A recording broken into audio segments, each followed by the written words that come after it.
Every morning I lose. Does this ring a bell? Drop. Say Drake. After drop. Drop. After drop. You can't fake it, flowing. After drop. So I know I always win. What's good, fam? Y'all ever seen somebody beat two rappers at the same time without even dissing them directly? Nah, like for real, Kendrick Lamar got Drake and Joey stressing right now, and he ain't even dropped the full diss track. Bro just moving in silence and still causing earthquakes in the game. See, Drake trying to stage the comeback of the century. Joey think he got enough lyrical ammo to pull Kendrick out the shadows. But meanwhile, Kendrick out here doing Gatorade campaigns and bringing up random rappers from his camp and somehow still making both of them look small. Let's break this down piece by piece. Cause what Kendrick just did is next level mind games, real chessboard moves, and if you're not paying attention, you're gonna miss how he just embarrassed both these dudes quietly. Let's start with what everybody saw but didn't really see. That Gatorade video. On the surface, it's just a little motivational ad. Kendrick narrating, black and white visuals, talking about sweat, grind, pain. But if you know what's going on in the rap game right now, you peep the smoke. This ain't just Kendrick doing a brand deal. This is Kendrick telling the whole industry, y'all rapping, I'm ascending. This man became the first rapper ever to be featured in a Gatorade campaign. That's a brand that only F with GOAT tier athletes. Jordan, Serena, Tiger, and now Kendrick. Drake got a Nike sub-brand and some candles. Joey got bars, sure, but Kendrick got legacy level deals. But here's the coldest part. In the ad, Kendrick drops this line, every morning I lose. Every morning I lose. Now that hit heavy. Folks was like, damn, Kendrick feeling down? Nah, fam, you missed it. He ain't saying he losing battles. He talking about I sweating lose sweat. and working, giving up comfort to chase greatness. And then the follow-up, drop, Drop.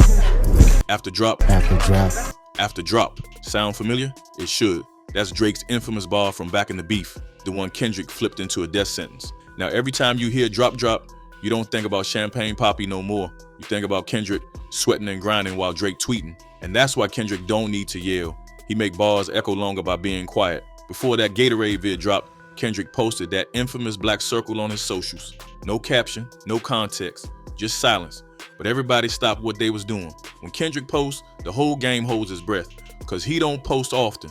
So when he does, it means something. People was expecting a diss track, a surprise album, maybe a full-blown message to Drake or Joey. Instead, he dropped a commercial, but somehow it hit harder than a verse. So I know I always win.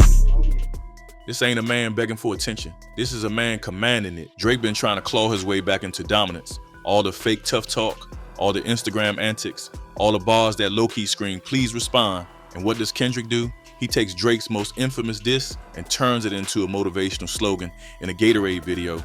That's foul, that's diabolical. That's like if MJ dunked on you, then got a shoe deal where the silhouette is you getting dunked on. Drake gotta wake up every day and hear his own line being used against him. That's pain, that's karma, that's a whole L in HD.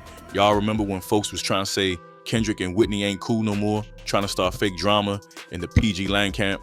Well, guess who popped up in that Gatorade vid with Kendrick? Whitney's own brother, Taylor. That's right, Kendrick just casually flexed. Hey yo, y'all trying to push narratives that don't exist. Let me kill that noise real quick. He ain't need to post no statement, no notes, app apology. Just drop the footage and let the visuals do the talking. Imagine how mad Drake fans was. They was hoping Kendrick was losing his people.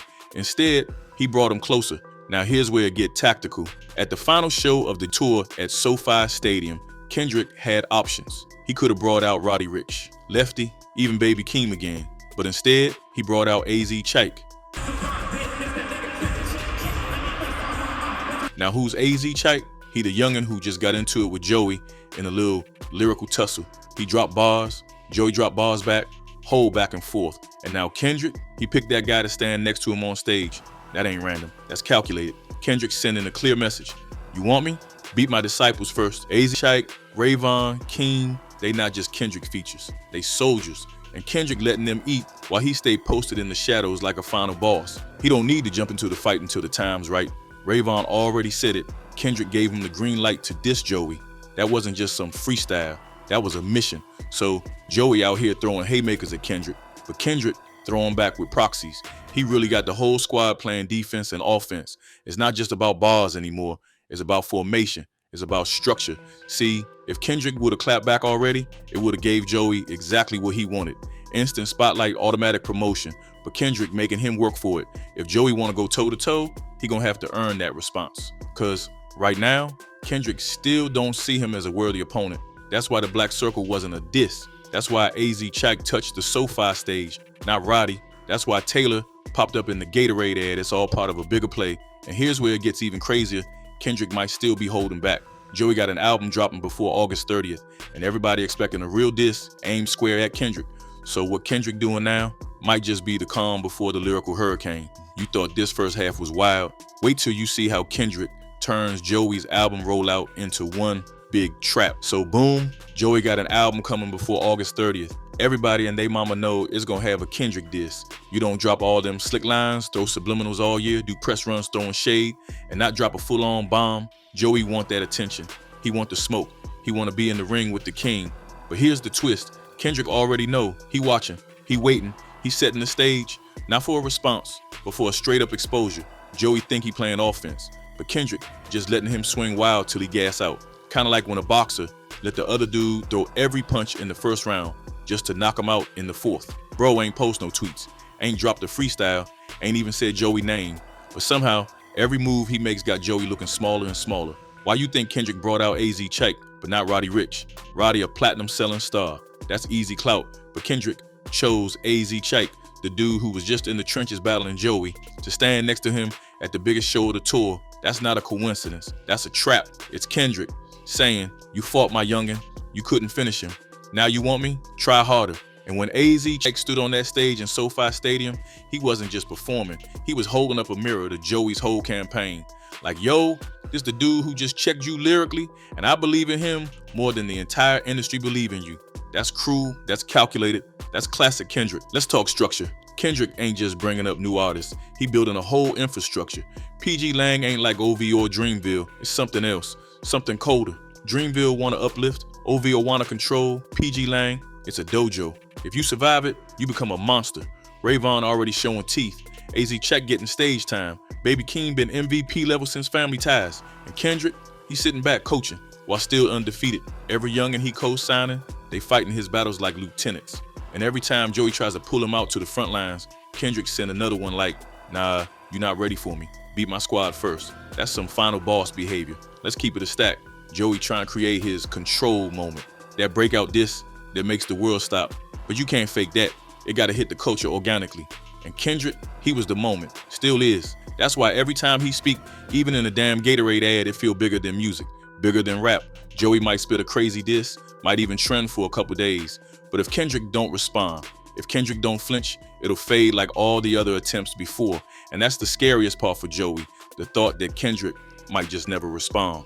Cause sometimes silence is louder than any bar you could write. Let's be clear, Kendrick ain't avoiding the smoke. He is the smoke.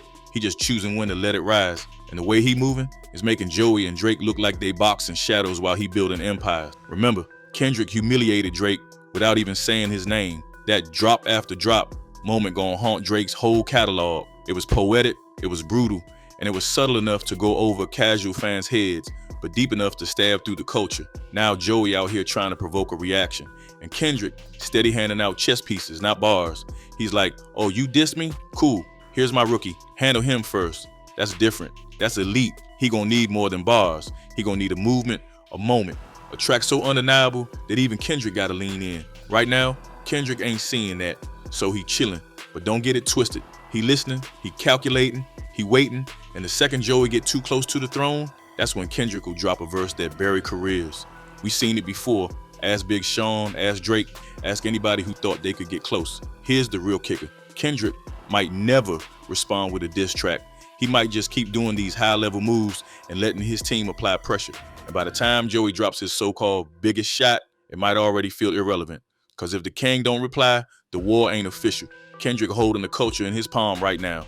Ain't nobody else doing what he's doing. And he reminding the world that legacy don't need noise. It just needs results.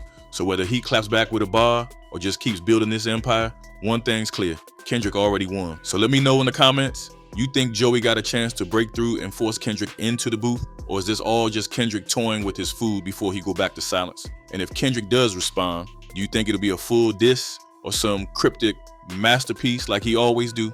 Drop your thoughts. Hit that like if you caught all the subliminals. And if you still think Drake got a comeback in him after that drop backfire, you brave.